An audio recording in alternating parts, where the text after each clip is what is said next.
The Detroit Lions are entering one of the most fascinating and delicate transitions of their modern era, and it's happening right beneath the surface of what, on paper, still looks like a contender.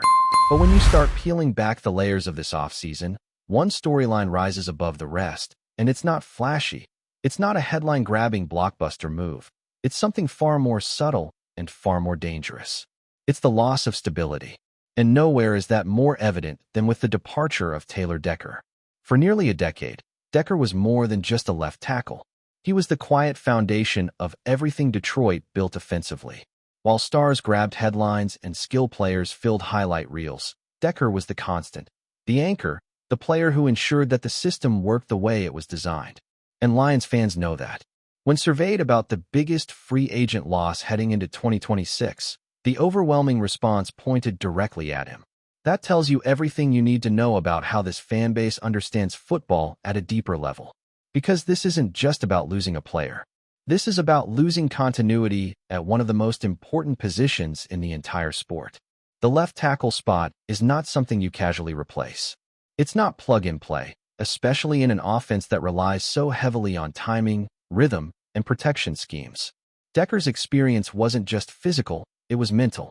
He knew the system, the adjustments, the nuances of defensive looks.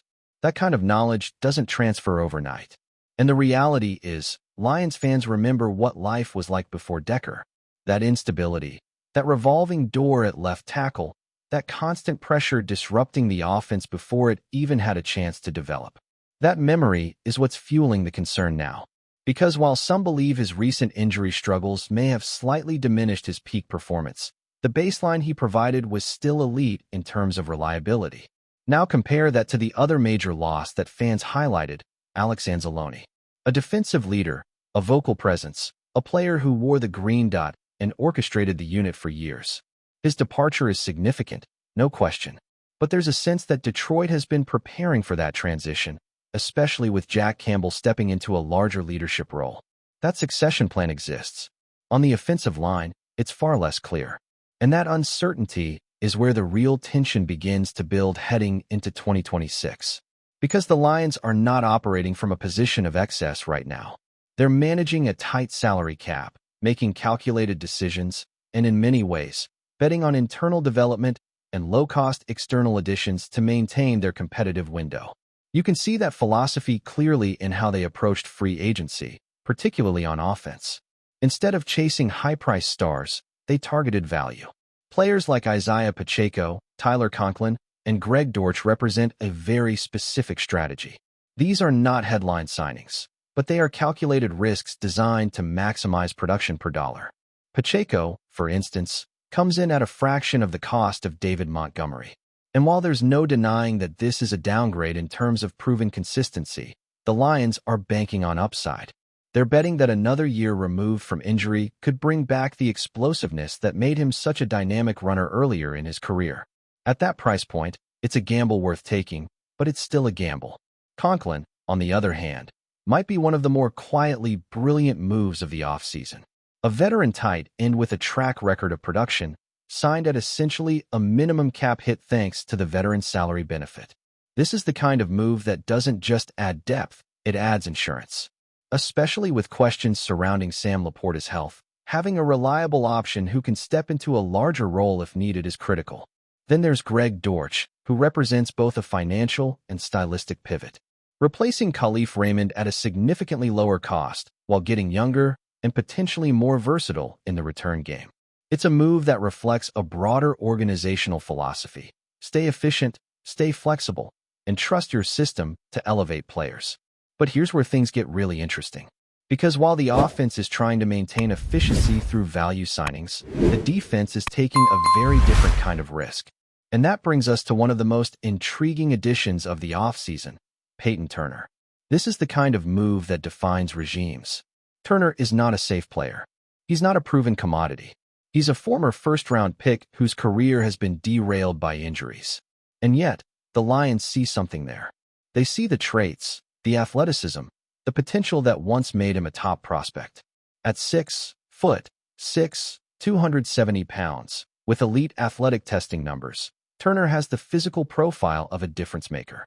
But the NFL is full of players with great measurables who never put it together. The question is whether Detroit can succeed where others have failed. And if you've been following this regime, you know this is not unfamiliar territory. They've taken swings on reclamation projects before. Sometimes it works, like it did with Charles Harris. Sometimes it doesn't, like the recent struggles with Marcus Davenport. Turner falls somewhere in between right now, and his outcome could have a real impact on the defensive rotation. The challenge with Turner isn't just development, it's availability. His injury history is extensive and unpredictable. We're not talking about one recurring issue, we're talking about a wide range of injuries affecting different parts of his body. That kind of pattern is difficult to project and even harder to manage. So what does that mean for his role? Realistically, he's a rotational pass rusher, a situational player who will need to earn his snaps and prove he can stay on the field. There's upside there, especially if he can recapture the form he showed in flashes during his healthier stretches. But there's also a very real possibility that he doesn't make a significant impact at all. And that uncertainty ties directly into the Lions' broader roster construction strategy. Because even with Turner and DJ Wonnum added to the mix, this team is still very much in the market for edge help. The draft remains a critical component of their plan, particularly with a deep class of pass rushers available. This is where things could get really exciting or really complicated, depending on how the board falls. The Lions now have flexibility. They're not forced to reach for a pass rusher early, but they also have the option to strike if the right player is there. That kind of optionality is valuable, especially for a team trying to balance immediate contention with long-term sustainability. Now, right here is where I need you to stop for a second. If you're enjoying this kind of deep, film room-style breakdown and you want more Detroit Lions analysis that goes beyond the surface, make sure you hit subscribe and stay locked in, because we're just getting started with what this team is building. Because when you step back and look at the full picture, this offseason isn't about one move or one loss. It's about a shift in approach. The Lions are no longer the upstart team surprising the league. They're a contender trying to stay on top while navigating financial constraints and roster turnover. And that's one of the hardest things to do in the NFL. You can't keep everyone. You have to make tough decisions.